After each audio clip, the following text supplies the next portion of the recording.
एक समय की बात है, सरला अपनी 2 बेटियों के साथ मुंबई में रहती थी, जिनका नाम था प्रज्ञा और तनुश्री। लेकिन जहाँ तनुश्री सरला की अपनी बेटी थी, तो वहीं प्रज्ञा उसकी सौतेली बेटी थी। यूँ तो सरला का एक माँ के रूप में बिहेवियर बेहद अच्छा था, लेकिन सिर्फ और सिर्फ उसकी अपनी बेटी तनुश्री के लिए, क्योंकि सरला ने कभी भी प्रज्ञा को अपनी सगी बेटी जैसा प्यार दिया ही नहीं था। उसने तनुश्री की परवरिश काफी बेहतर तरीके से की थी। उसका प्राइवेट स्कूल में एडमिशन करवाया और अब उसकी एजुकेशन कंप्लीट हो चुकी थी, जिसके बाद अब उसका एडमिशन कॉलेज में भी करवा दिया गया। सरला को प्रज्ञा की पढ़ाई की कोई चिंता नहीं थी, इसलिए तो उसने प्रज्ञा का स्कूल तक में एडमिशन नहीं करवाया था। उससे सिर्फ और सिर्फ घर का कामकाज ही करवाती थी। प्रज्ञा सुबह जल्दी उठती और खाना बनाने के साथ साथ घर का सारा कामकाज करती, और अगर प्रज्ञा से कुछ थोड़ी बहुत गलती हो जाती तो सरला उस गलती के बदले प्रज्ञा को काफी कड़ी सजा देती थी। कभी उससे धुले धुलाए कपड़े दोबारा धुलवाती, तो कभी सजा के तौर पर उसे गर्मी के मौसम में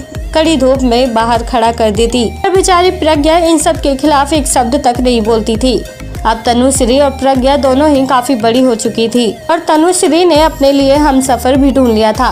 वो जल्द ही अपने लॉन्ग टाइम बॉयफ्रेंड अभी से शादी करने वाली थी, जो कि एक रॉक स्टार था, और जल्द ही उन दोनों की शादी भी हो जाती है। और शादी के बाद से ही तनुश्री को अपनी माँ का कोई ख्याल नहीं था, तो वो उसे फोन करके उसका हालचाल पूछती और ना ही कभी उसके घर आती। इस बात से सरला को काफी ठेस पहुंचती है। अब उसके घर में उसकी सौतेली बेटी प्रज्ञा के सिवाय कोई नहीं था। अभी एक दिन सरला अपनी सौतेली बेटी से बात करते हुए अपने सारे दुख दर्द बताती है। कहती है कि मैंने तनुश्री को बहुत लाड प्यार से पाला, उसको किसी चीज की कमी नहीं होने दी, पर शादी के बाद उसने तो मुझसे पूरी तरह किनारा कर लिया, जिसने शादी के बाद मुझे एक फोन कॉल तक नहीं की। प्रज्ञा सरला की ये सभी बातें सुनकर सहम सी जाती है, लेकिन वह सरला को तसल्ली दिलाती है कि कोई बात नहीं माँ जी, भले ही तनुश्री आपको भूल सकती है, लेकिन मैं आपको कभी नहीं भूलूंगी। आपने बचपन से मेरा खूब ख्याल रखा है, ऐसे में मैं आपका कर्ज कभी नहीं चुका सकती, पर हाँ, आपसे ये वादा जरूर कर सकती हूँ कि हालात कुछ भी क्यों ना हो, मैं आपका साथ कभी नहीं छोड़ूंगी। प्रज्ञा की यही बातें सुनकर सरला की आंखें भर जाती हैं। वो उसे गले लगाते हुए कहती है कि मुझे माफ कर दो बेटी, मैंने तो कभी तुम्हें अपनी सगी बेटी जैसा प्यार भी नहीं दिया, पर तुमने हमेशा मेरा ख्याल एक सगी माँ से भी बढ़कर रखा। तो दोस्तों, आप क्या कहना चाहेंगे सरला की सौतेली बेटी की इस कहानी के बारे में?